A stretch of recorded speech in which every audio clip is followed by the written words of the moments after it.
بسم اللہ الرحمن الرحیم وَمِمَّا رَزَقْنَاهُمْ يُنْفِقُونَ۔ تو آج اس کی تفسیر آگے بیان کرتے ہیں، یہاں سے شروع کرتے ہیں۔ اور ہمارے دیے ہوئے رزق میں سے کچھ ہماری راہ میں خرچ کرتے ہیں۔ تو آیت کے اس حصے میں متقی لوگوں کا تیسرا وصف بیان کیا گیا کہ وہ اللہ تعالیٰ کے دیے ہوئے رزق میں کچھ اللہ تعالیٰ کی راہ میں خرچ کرتے ہیں۔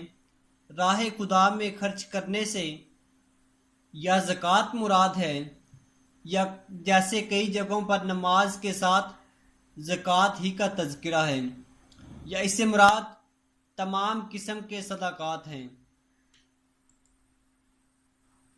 تو جیسے غریبوں، مسکینوں، یتیموں، طلباء، علماء اور مساجدوں، مدارس وغیرہ کو دینا، علماء اکرام یا فوت شدگان کے ایصال ثواب کے لیے جو خرچ کیا جاتا ہے وہ بھی اسی میں داخل ہے کہ وہ سب صدقات نافلہ ہیں۔ تو مال خرچ کرنے میں میانہ روی سے کام لیا جائے۔ آیت میں فرمایا گیا جو ہمارے دیے ہوئے میں سے کچھ ہماری راہ میں خرچ کرتے ہیں۔ اس سے معلوم ہوا کہ راہ خدا میں مال خرچ کرنے میں ایسا نہیں ہونا چاہیے اتنا زیادہ مال خرچ کر دیا جائے کہ خرچ کرنے کے بعد آدمی پچھتائے، اور نہ ہی خرچ کرنے میں کنجوسی سے کام لیا جائے، بلکہ اس میں اعتدال ہونا چاہیے۔ اس چیز کی تعلیم دیتے ہوئے ایک اور مقام پر اللہ تعالیٰ نے ارشاد فرمایا وَلَا تَجْعَلْ يَدَكَ مَغْلُولَةً إِلَىٰ عُنُقِكَ وَلَا تَبْسُطْهَا كُلَّ الْبَسْطِ فَتَقْعُدَ مَلُومًا مَحْسُورًا، اور اپنا ہاتھ اپنی گردن سے بندھا ہوا نہ رکھو اور نہ پورا کھول دو کہ پھر ملامت میں، حسرت میں بیٹھے رہ جاؤ۔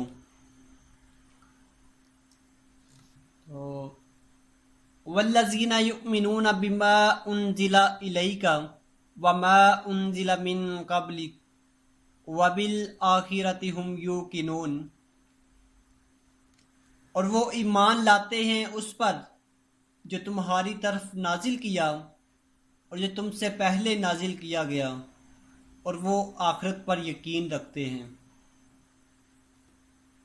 تو اس آیت میں اہل کتاب وہ مومنین مراد ہیں جو اپنی کتاب پر اور تمام پچھلی آسمانی کتابوں پر اور انبیاء علیہ الصلاۃ والسلام پر نازل ہونے والے وحیوں پر ایمان لائے اور قرآن پاک پر بھی ایمان لائے۔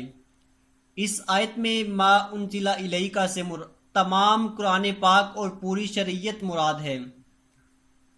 تو اللہ تعالیٰ کی کتابوں وغیرہ پر ایمان لانے کا شرعی حکم کیا ہے؟ یاد رکھیں، جس طرح قرآن پاک پر ایمان لانا ہر مکلف پر فرض ہے، اسی طرح پہلی کتابوں پر ایمان لانا بھی ضروری ہے جو گزشتہ انبیاء اکرام علیہ الصلاۃ والسلام پر نازل ہوئیں۔ البتہ ان کے جو احکام ہماری شریعت میں منسوخ ہو گئے ان پر عمل درست نہیں، مگر پھر بھی ایمان ضروری ہے۔ مثلا پچھلی کئی شریعتوں میں بیت المقدس قبلہ تھا، لہٰذا اس پر ایمان لانا تو ہمارے لیے ضروری ہے، مگر عمل یعنی نماز میں بیت المقدس کی طرف منہ کرنا جائز نہیں، کیونکہ یہ حکم منسوخ ہو چکا ہے۔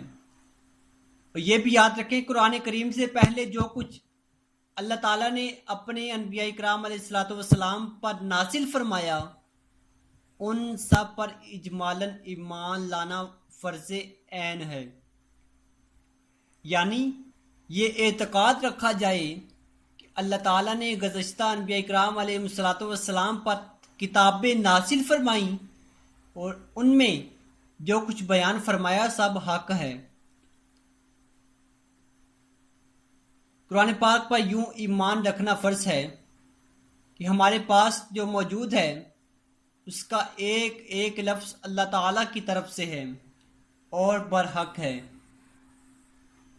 بقیہ تفصیلاً جاننا فرض کفایہ ہے۔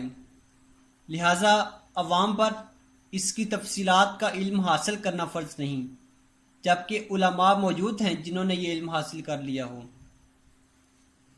وَبِالْآخِرَةِ هُمْ يُوقِنُونَ، اور وہ آخرت پر ایمان رکھتے ہیں،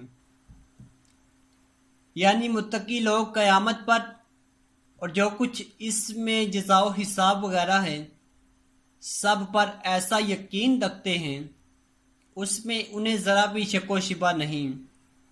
اس میں اس بات کی طرف بھی اشارہ ہے کہ یہودیوں اور عیسائیوں کا آخرت کے متعلق عقیدہ درست نہیں، کیونکہ ان میں سے ہر ایک کا یہ عقیدہ تھا ان کے علاوہ کوئی جنت میں داخل نہیں ہوگا، جیسا کہ سورہ بقرہ آیت 111 میں ہے، اور جو خصوصاً یہودیوں کا عقیدہ تھا کہ ہم اگر جہنم میں گئے تو چند دن کے لیے ہی جائیں گے، اس کے بعد سیدھے جنت میں، جیسا کہ سورہ بقرہ آیت نمبر 80 میں ہے۔ اس طرح کے فاسد اور من گڑت خیالات جب ذہن میں جم جاتے ہیں تو پھر ان کی اصلاح بہت مشکل ہوتی ہے۔ اولئک علی ھدی من ربہم واولئک ھم المفلحون، یہی لوگ اپنے رب کی طرف سے ہدایت پر ہیں اور یہی لوگ کامیابی حاصل کرنے والے ہیں۔ ہم المفلحون یعنی کہ وہی فلاح پانے والے ہیں۔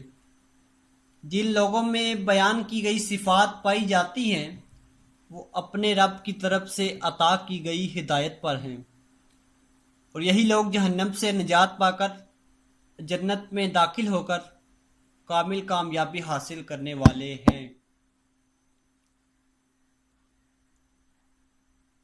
اور یاد رہے اصل کامیابی ہر مسلمان کو حاصل ہے۔ اس آیت میں فلاح سے مراد کامل فلاح ہے، یعنی فلاح کامل کامیابی متقین ہی کو حاصل ہے۔ ہاں، اصل فلاح ہر مسلمان کو حاصل ہے، اگرچہ وہ کتنا ہی گنہگار کیوں نہ ہو، کیونکہ ایمان بذات خود بہت بڑی کامیابی ہے جس کی برکت سے بہرحال جنت کا داخلہ ضرور حاصل ہوگا، اگرچہ عذاب نار کے بعد ہو۔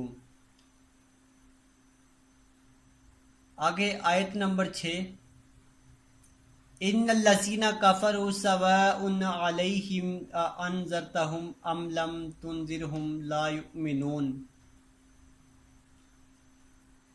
بے شک وہ لوگ جن کی قسمت میں کفر ہے ان کے لیے برابر ہے کہ آپ انہیں ڈرائیں یا نہ ڈرائیں، یہ ایمان نہیں لائیں گے۔ بے شک وہ لوگ جن کی قسمت میں کفر ہے ان کے لیے برابر ہے، کیونکہ ٹھنڈک کی پہچان گرمی سے، دن کی پہچان رات سے اور اچھائی کی پہچان برائی سے ہوتی ہے۔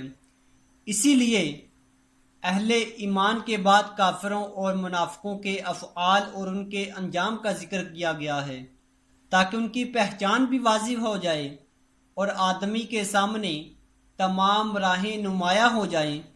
اس آیت کا خلاصہ یہ ہے کہ اے پیارے حبیب صلی اللہ تعالیٰ علیہ وآلہ وسلم، وہ لوگ جن کی قسمت میں کفر ہے جیسے ابو جہل اور ابو لہب وغیرہ کفار، ان کے لیے برابر ہے آپ انہیں اللہ تعالیٰ کے احکامات کی مخالفت کرنے کے عذاب سے ڈرائیں یا نہ ڈرائیں، یہ کسی صورت ایمان نہیں لائیں گے، کیونکہ ان کے بارے میں اللہ تعالیٰ کو پہلے سے ہی معلوم ہے کہ یہ لوگ ایمان سے محروم ہیں۔